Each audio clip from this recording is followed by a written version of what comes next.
Hello family and welcome back to the channel. I am Jermaine and today we're talking about something deeper than credit scores and budgets. We're talking about what the Bible really says about money and stewardship. I've been in the financial and credit world for years.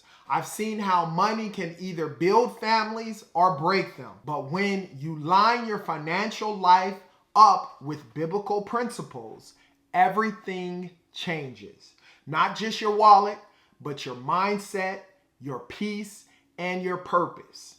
Let's walk through what Scripture actually teaches about money, debt, giving, and building a legacy.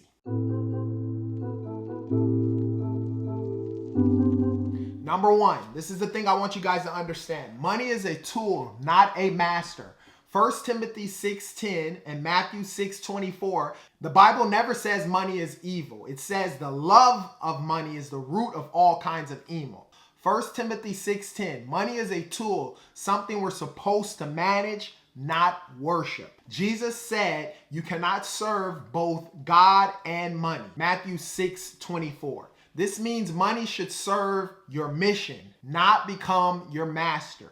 So when you get paid, ask yourself this: am I using the money to serve my purpose, or am I letting it control my peace? When you treat money as a servant, you stay in control. And that's where true financial freedom begins.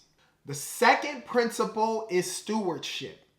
Everything we have, our jobs, our income, our time, is something we're trusted to manage. Jesus said, whoever can be trusted with the very little can also be trusted with much. That's Luke 16:10.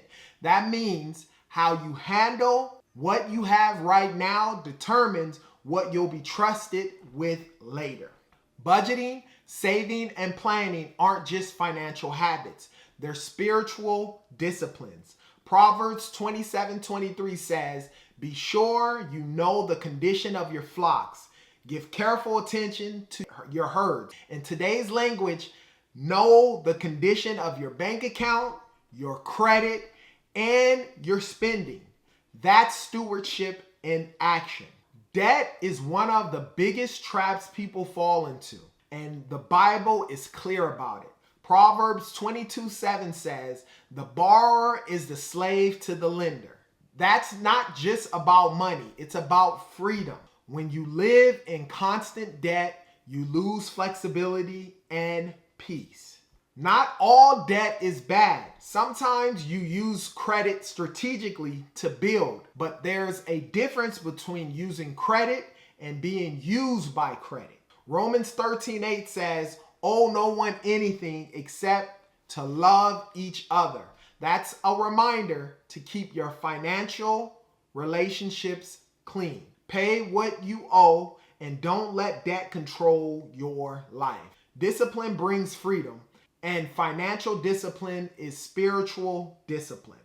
Now, generosity is one of the most powerful financial principles in the Bible. 2 Corinthians 9:6 says, whoever sows sparingly will also reap sparingly. Whoever sows generously will also reap generously. Giving isn't about losing, it's about releasing. It reminds you that money doesn't own you. Proverbs 11:24 and 25 says, one person gives freely, yet gains even more. Another withholds undully, but comes to poverty. A generous person will prosper. Whoever refreshes others will be refreshed. When you give, whether it's tithing, helping someone in need, or investing in your community, you are sowing. You are sowing a seed that multiplies far beyond money. Generosity keeps your heart balanced and your finances bliss. Faith doesn't mean sitting back and waiting for blessings to fall out of the sky. Faith means planning, preparing, and moving with wisdom. We know wisdom comes from God, right? Proverbs 21:5 says, the plans of the diligent lead surely to abundance, but everyone who is hasty comes only to poverty. This means budgeting, saving, and investing are acts of faith.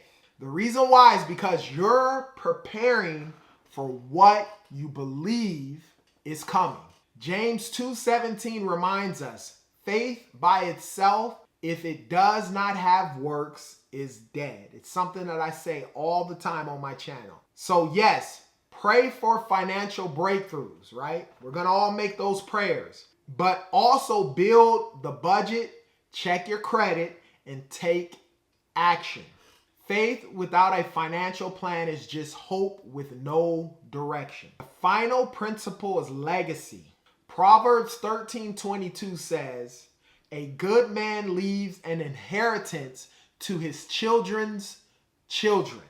That's not just about money. It's about knowledge, right? Discipline and examples. When you manage your credit, your debt, and your finances with integrity, you're teaching the next generation how to do it right. Deuteronomy 8:18 says, remember the Lord your God, for it is He who gives you the ability to produce wealth. This means your success isn't just for you. Again, your success isn't just for you. It's for generations after you. Legacy isn't built on what you buy. It's built on what you build. So in closing, here is the truth. I want you guys to think about this. Money isn't the goal. Management is. We're not chasing riches.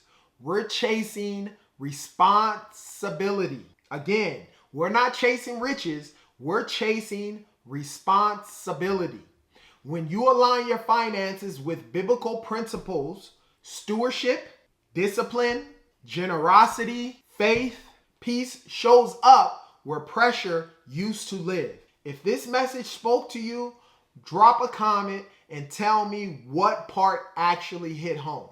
And if you want more videos that connect faith, credit, and financial growth, be sure to hit that subscribe button and like this video and turn on notifications so that every time I put out a new video, you'll be able to see it. Now, if you have a question, put it down in the comment section. I promise I'll answer those questions. And like I always state, you be